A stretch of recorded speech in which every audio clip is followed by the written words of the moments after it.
Halo semuanya, selamat datang di sesi pemaparan materi kita kali ini. Hari ini kita bakal bedah tuntas satu topik yang esensial banget di hukum pidana, yaitu kealpaan, atau istilah hukumnya CUPA.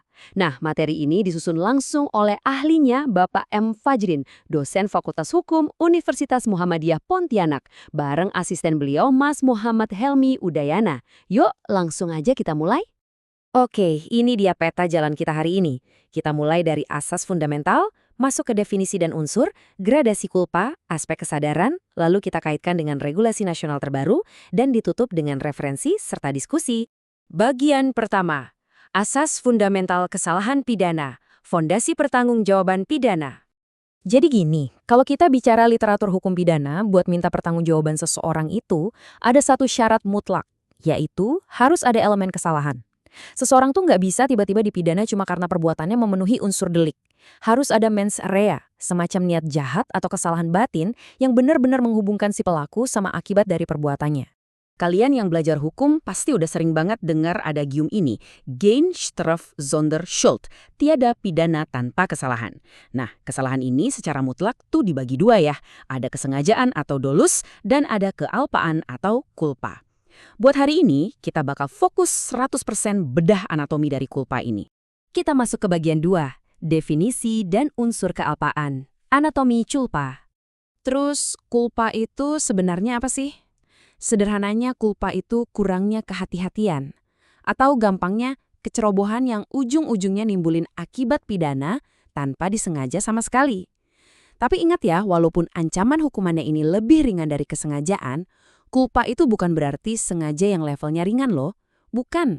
Ini murni soal kegagalan seseorang dalam menerapkan standar kehati-hatian yang udah diwajibkan oleh hukum. Gitu. Nah, biar makin jelas, coba kita merujuk ke pakar hukum FOS. Beliau ngebagi kulpa ini jadi dua unsur yang wajib banget terpenuhi.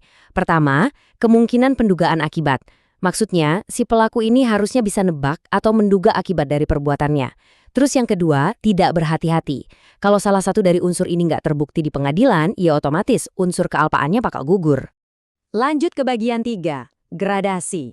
Culpa leta dan culpa levis, tingkatan kecerobohan. Penting banget buat dipahami kalau kealpaan itu ada level keparahannya loh. Di satu sisi, kita punya culpa leva alias kealpaan berat. Ini tuh bener-bener pengabaian total terhadap risiko yang udah jelas di depan mata. Contoh gampangnya, ngebut gila-gilaan di zona sekolah yang lagi rame. Di sisi lain, ada culpa levis atau kealpaan ringan. Di sini, kelalaiannya lebih minor ya. Misalnya, tenaga medis yang sedikit keliru ngitung dosis obat. Memang minor, tapi tetap aja itu nunjukin kurangnya atensi yang semestinya. Bagian keempat, kesadaran, bewusste, dan onbewusste. Aspek psikologis kesalahan.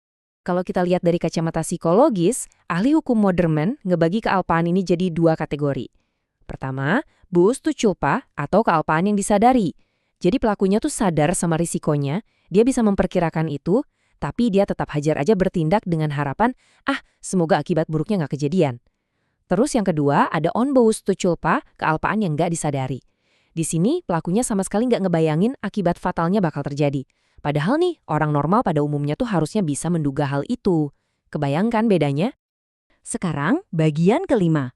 Kealpaan dalam regulasi nasional, evolusi hukum positif. Oke, sekarang mari kita tarik semua teori tadi ke hukum positif kita saat ini. Di KUHP lama, pasal yang ngatur soal kealpaan yang bikin orang mati itu ada di pasal 359 dan kalau bikin luka berat ada di pasal 360. Sanksinya maksimal 5 tahun. Nah, di KUHP nasional kita yang baru, UU nomor 1 tahun 2023, pengaturannya geser nih ke pasal 474 dan 475.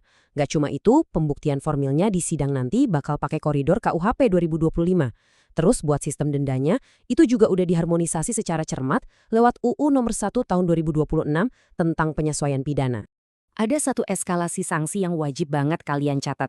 Di bawah pasal 475 KUHP nasional yang baru, kalau tindak pidana kealpaan ini dilakuin sama seorang profesional saat dia lagi ngejalanin profesinya, ancaman pidananya tuh otomatis ditambah sepertiga. Serius langsung ditambah sepertiga.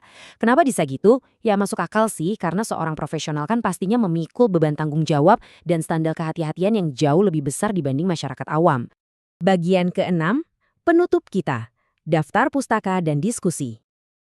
Buat teman-teman yang mau riset lebih dalam, seluruh fondasi pemaparan kita hari ini merujuk ke literatur yang super otoritatif. Ada buku Asas-Asas Hukum Pidana karya Prof. Mual Jatno, lalu Prinsip-Prinsip Hukum Pidana dari Prof. Edi O.S. Hyarijeh, dan Hukum Pidana 1 tulisan Prof. R. Sudarto. Nah, buat nutup sesi ini, saya mau lempar satu pertanyaan. Ada satu area abu-abu yang sering banget bikin debat panas. Menurut kalian, di mana sih persisnya batas pasti antara dolus eventualis atau kesengajaan bersyarat dengan beuste culpa, alias kealpaan yang disadari? Terutama nih dalam kasus kalau seorang tenaga medis ngelakuin kesalahan fatal di meja operasi. Buat teman-teman mahasiswa, praktisi, atau siapa aja yang hobi kajian hukum, yuk bagikan opini dan analisis kalian di kolom komentar. Seru banget pasti ngebaca pandangan kalian. Makasih udah nyimak sampai habis dan sampai jumpa.